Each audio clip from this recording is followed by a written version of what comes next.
I am Callum, an Apprentice parts advisor. So on the day-to-day I'd answer the phone calls to customers inquiring about a part. I'd put the part through on the system, pack the part and make sure it's wrapped really well, put it in a box and send it out through any of our carriers. So after college I didn't know what to do. I thought of something fresh, new, so then I seen this role advertised, so I applied for the role and I thought it'd be a great opportunity to branch out and grasp new experiences. I receive an incredible amount of support through Terberg from the parts advisors here.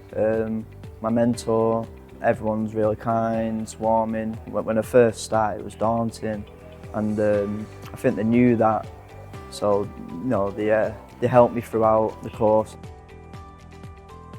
I've gained a great amount of experience and knowledge throughout Terberg, especially for my role, how it works, and a lot about the company, how it branches out, how broad it is and how big it is. Outside of work, I've got a lot of knowledge and experience now about confidence, communication.